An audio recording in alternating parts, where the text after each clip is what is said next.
цигарите, тютюнът да бъде полезен. Колко е полезно, колко е вредно. И струва ли си рискът да пострадаш от сериозно заболяване? Струва ли си риска да ограничиш правото на децата, на околните ни, на здравословен живот, чрез употребата на тютюн и нерегулираното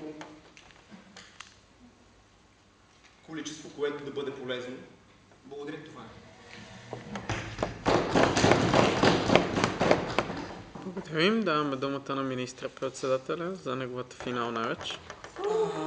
Получи се интересен дебат и имаше няколко много основни точки на противопоставяне, но за съжаление до голяма степен опозицията пропусна една основна част от нашия дебат.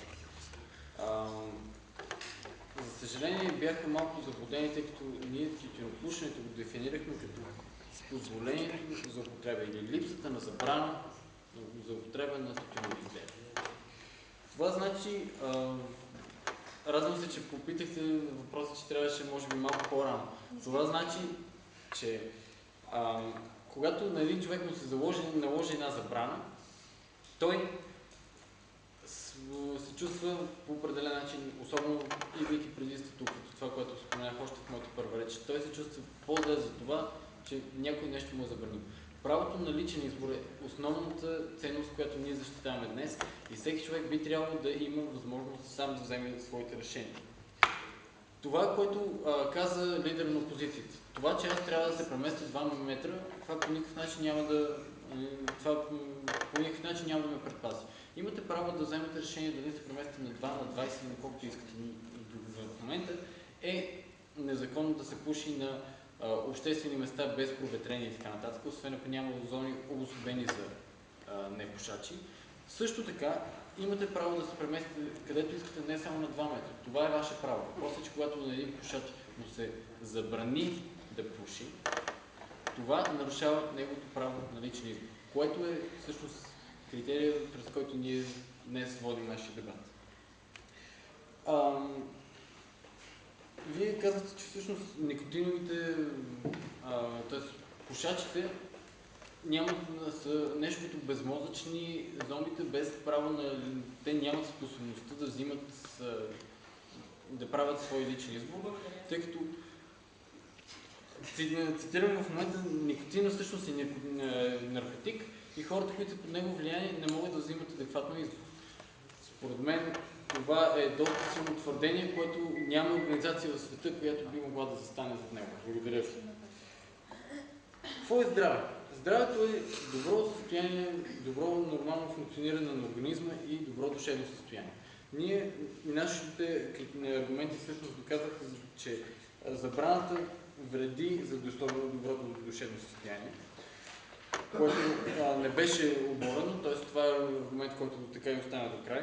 Тютюнът спомага за метаболизма, потиска глада, има редица полезни фактори, което беше потвърдено от лидера на опозицията, което всъщност доказва и оставя и нашия втори аргумент Владимир.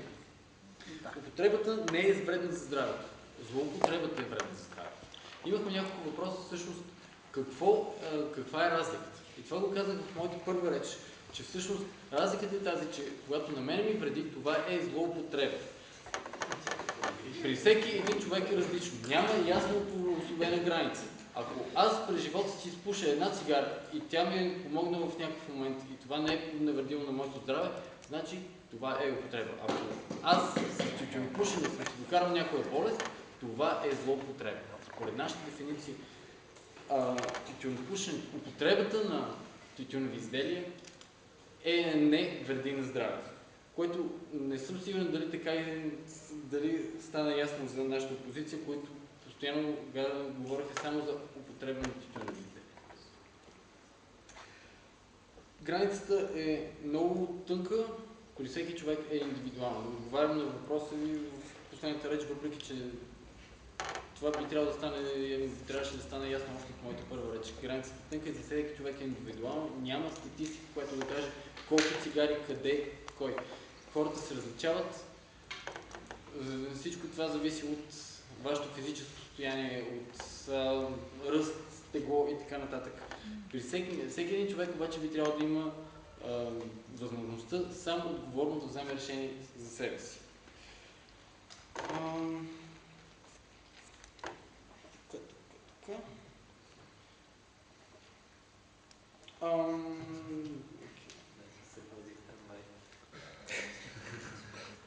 Така, имаше една основна точка на противопоставяне, че независимо от количествата, употребата на тютюневи изделия се е вредна.